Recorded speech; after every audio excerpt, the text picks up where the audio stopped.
Wesh la Famax, on se retrouve pour le débrief du match entre le Stade 3 et le Paris Saint-Germain. Victoire 3-1 du Paris Saint-Germain, ça fait du bien. Mais avant toute chose, je tiens à remercier toutes les personnes qui étaient présentes sur le live. J'ai commenté le match en live, on l'a vécu ensemble, donc merci à tout le monde. Et merci à ceux qui prendront 2 secondes pour mettre un petit commentaire et un petit like pour le référencement. Vous connaissez la chanson. Maintenant, on va parler de ce match. Un match où, honnêtement, on va pas se mentir, j'ai trouvé un PSG impliqué. J'ai trouvé un PSG impliqué qui avait envie de faire bien, de faire bonne figure, d'aller prendre les 6 points d'avance sur Lens, qui avait envie de remporter ce championnat. Mais bien sûr, on était face à une équipe troyenne qui était sur 17 matchs sans défaite, sans victoire, pardon, et surtout qui nous avait pas battus depuis 2002 et qui était quasiment relégable et qui est relégable maintenant, je pense, enfin qui est relégable et qui est quasiment en fond, qui est quasiment en Ligue 2. Donc déjà, force à vous les Troyens, force à vous les Troyens. Mais il ne faut pas oublier qu'on n'était pas sans manquer de respect face à une très grande équipe. Et ça, il faut le savoir. Avant toute chose, je vais parler de la direction, les gars, de cette direction du Paris Saint-Germain qui a boycotté les places pour le Cup. Je rappelle qu'il devait y avoir 900 places pour le déplacement à 3. Ils en ont supprimé les 450 qui étaient pour le Cup. Ils les ont supprimés pour les débordements qu'il y a eu en allant devant chez Neymar, etc. Les gars, à un moment donné, je répète qu'aller devant chez Neymar n'était pas une bonne chose. Mais à un moment, la direction est coupable. La direction est coupable et c'est eux le plus grand problème du Paris Saint-Germain, c'est eux et c'est pas les joueurs. C'est pas les joueurs. Parce que là, ils ont fait exactement ce qu'ils attendaient de nous. On est parti, on a débordé un peu et ils ont inversé la situation pour faire semblant que c'était nous le problème.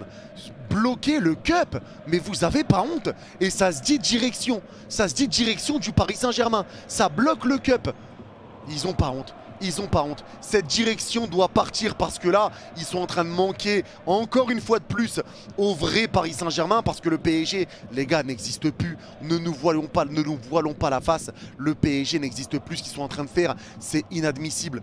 Les gars, les places à 300 €, remettez les places à 5 € au Parc des Princes, à 5, 10, 15 € au Parc des Princes et regardez s'il n'y a pas de ferveur au parc. Regardez s'il n'y aura pas de ferveur au Parc des Princes.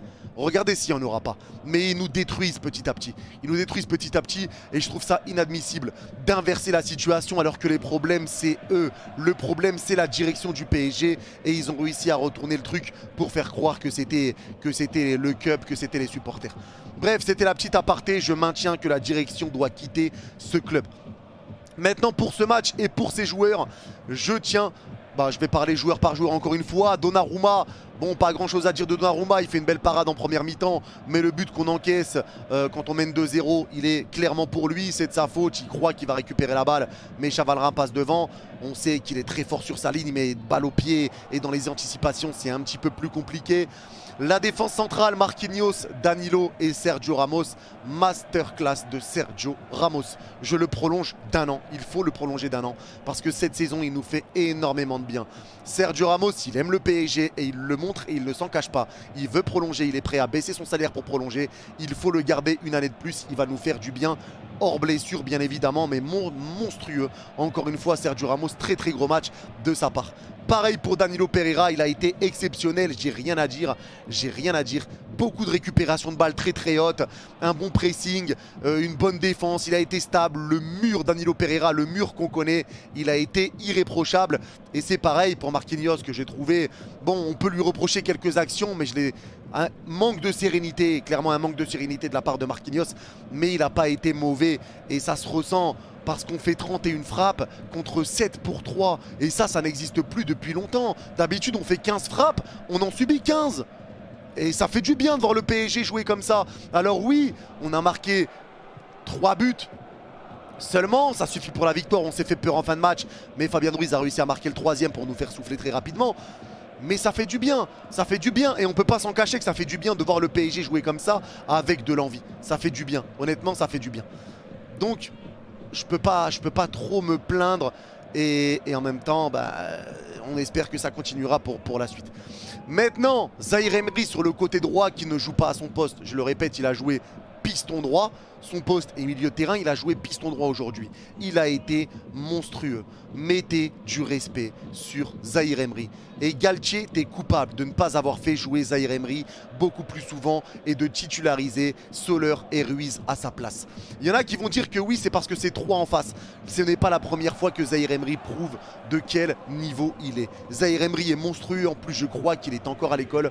Il a été monstrueux. Je suis à 2 doigts d'acheter un poster de Zahir Emery, de le mettre dans ma chambre, même si ma femme me dit qu'est-ce que tu fais, ça me regarde. Ça me regarde, je suis à 2 doigts de mettre un poster de Zahir Emery, de me faire floquer Zahir Emery. Vraiment là les gars, je risque de partir loin. Mais vraiment le niveau de ce joueur là, il faut le protéger. Il faut le protéger, c'est un jeune joueur, c'est une pépite. Et il va falloir le faire jouer de plus en plus parce qu'il mérite de jouer. Et surtout dans ce PSG là. Surtout dans ce PSG là. Et devant Ruiz, devant Soler et j'en passe, il mérite de jouer Zahir Emery dans ce PSG. Il arrive à bien garder la balle, il joue vers l'avant, ça fait du bien. C'est un plaisir de le voir. C'est un Titi parisien et on prouve encore une fois que les Titi parisiens sont très bons. Mais il faut leur laisser leur chance. Sinon ils vont partir ailleurs et on s'en mordra les doigts. Mais en tout cas Zahir Emery, masterclass, il faut le dire. Le milieu de terrain, Ruiz, Verratti, Vitinha. Je vais commencer par Marco Verratti. Et Marco Verratti les gars, vous le savez que c'est mon chouchou, c'est mon joueur préféré. Et c'est vrai qu'il m'énerve aussi ces derniers temps. Mais les gars, moi je vais vous poser une question. Si on récupère Brozovic et Barella, est-ce que Marco Verratti vous le gardez ou vous le vendez? Parce que moi je répète une chose les gars, c'est que Marco Verratti c'est sa pire saison avec le PSG, ça on est d'accord. Aujourd'hui il a été exceptionnel, faut poser le terme, il a été exceptionnel. Il a mis une passe pour Vitinha qui a été monstrueuse. D'ailleurs Galon le gardien troyen a été très fort, mais Verratti a été exceptionnel. Mais je vais dire quelque chose, c'est que Verratti ne joue pas à son poste. Verratti joue milieu récupérateur, il joue devant la défense alors que d'habitude il joue milieu central et il avait l'habitude d'avoir Thiago Motta dans son dos. Et d'avoir du coup une sentinelle derrière lui pour le rassurer un petit peu. Là c'est lui qui est devant la défense. Donc il ne joue pas à son poste totalement. Même s'il monte un petit peu etc. Dans ce milieu de terrain du PSG, il n'y a personne qui est là en tant que vrai sentinelle. Donc la question qu'on peut se poser c'est est-ce que Marco Verratti avec un vrai milieu de terrain, parce que là toute l'équipe a été mauvaise. C'est facile de taper sur nos joueurs qui sont très importants comme lui, comme Hakimi, alors qu'on sait qu'il est très bon etc. Même s'il n'a pas joué là. C'est facile. Mais moi je suis persuadé que si on arrive à prendre une vraie sentinelle comme Brozovic avec Barella et Verratti, le milieu de terrain serait exceptionnel. Et Verratti a été très bon aujourd'hui et j'ai du mal à être aussi dur avec lui. C'est peut-être moi qui manque d'objectivité avec lui les gars, j'en suis conscient, mais Marco Verratti a été très bon, Verratti est exceptionnel. Moi je trouve que c'est un joueur monstrueux, un joueur magnifique et à voir ce qu'il donnerait dans un vrai milieu de terrain. Ensuite Vitinha et Fabian Ruiz, ils ont été très bons, mais vous voyez quand vous jouez vers l'avant? Vous voyez, comme c'est bizarre. Comme c'est bizarre. D'habitude on a Fabian Ruiz et Vitinha qui aiment beaucoup jouer en retrait, faire tourner le ballon, jouer à la baballe, ils ont peur d'avancer. Aujourd'hui les 3 milieux ont joué vers l'avant. Les 3 milieux ont joué vers l'avant. Ils prenaient la balle, ça jouait devant, ça cherchait devant, ça allait devant, ça avançait avec le ballon, il n'y avait pas de passe en retrait. Résultat des courses, 3 buts, 2 milieux marqués.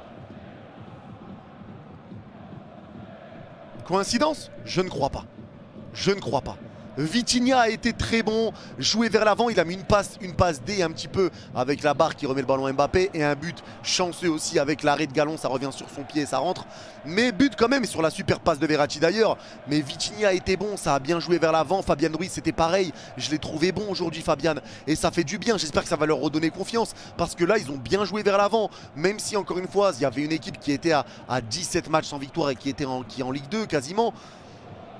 Faut le dire, ça fait du bien, ça fait du bien. Mais vous voyez quand vous jouez vers l'avant, c'est simple, quand il joue vers l'avant, il se passe des choses et ça fait du bien. Bernat pareil sur son côté gauche a été bon.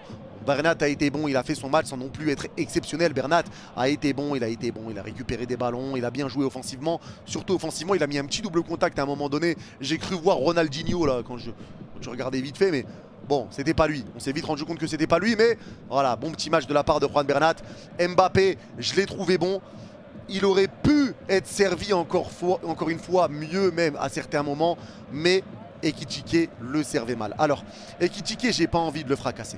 J'ai pas envie de le fracasser parce que honnêtement, dans son jeu aujourd'hui, il a montré qu'il avait quand même envie de faire bien. Il décrochait beaucoup pour laisser l'espace à Mbappé, il décrochait beaucoup. Il a essayé de jouer en une touche. Il a essayé de jouer simple, il a essayé de simplifier son jeu, de ne pas garder la balle trop longtemps, même si à des moments il aurait pu servir Mbappé, il ne le servait pas. Il aurait pu servir plutôt Mbappé, il le servait trop tard. Il a essayé de simplifier son jeu. Même si en première mi-temps il a été transparent, en début de deuxième il a été Il a montré des bonnes choses avec une belle passe pour Verratti. Verratti frappe sur le gardien. D'ailleurs, Verratti qui frappe 2 fois dans le match, c'est assez effrayant ça aussi. Mais il a mis une belle passe à Verratti, il a mis une belle passe à Mbappé. Et après, il s'est un petit peu éteint encore une fois.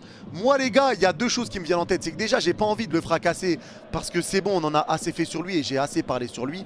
Mais il y a une autre chose que j'ai envie de dire, c'est que s'il n'arrive pas à s'imposer face à une équipe troyenne qui n'a pas gagné depuis 17 matchs, il va s'imposer contre qui? Et c'est une question réelle que je me pose. Est-ce que c'est une question de confiance, tout ça? On verra par la suite. Mais en tout cas, assez encore une fois déçu du match d'Ekitike. Mais il a essayé de simplifier son jeu, il a essayé de montrer d'autres choses. Et on verra par la suite ce que ça donnera.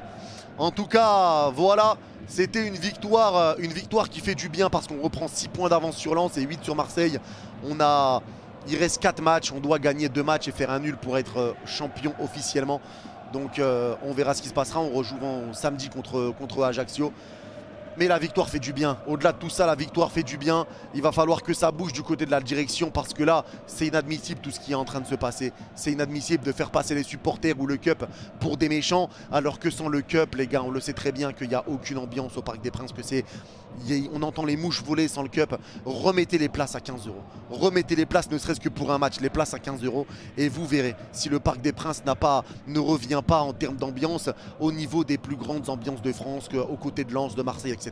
Vous verrez. Parce qu'on l'a vu sur les entraînements, l'entraînement qui était à 5 €, l'engouement qu'il y avait juste sur un entraînement. Alors imaginez-vous, mais il faut arrêter de cibler les touristes. Il faut arrêter de cibler les touristes et mettre des places à 300 € et laisser les jeunes de banlieue parisienne pouvoir aller profiter en regardant leur équipe jouer au football. Parce que là, c'est des prix qui sont exorbitants. Et déjà moi, à mon époque, je ne pouvais pas me permettre déjà de payer un billet pour aller regarder un match. Donc faut remettre le prix pour ceux qui peuvent se le permettre, remettre des prix adéquats parce que là 300 € c'est n'importe quoi. En tout cas, merci à tous d'avoir suivi ce débrief. La victoire fait du bien, n'hésitez pas à me dire en commentaire ce que vous en avez pensé. Est-ce que vous êtes d'accord, pas d'accord avec moi sur certains points et ce que vous avez pensé du match. En tout cas, merci à tous. Je rappelle qu'on se revoit mardi à 20 h pour la Ligue des Champions. Le match entre le Real Madrid et Manchester City. Et mercredi, je serai sur la chaîne YouTube de Winamax avec ce dread pour commenter AC Milan, Inter Milan. Merci à tous d'avoir suivi ce débrief. Merci à ceux qui commenteront et qui mettront un petit like avant de partir. Prenez soin de vous. Bye bye. Et allez Paris.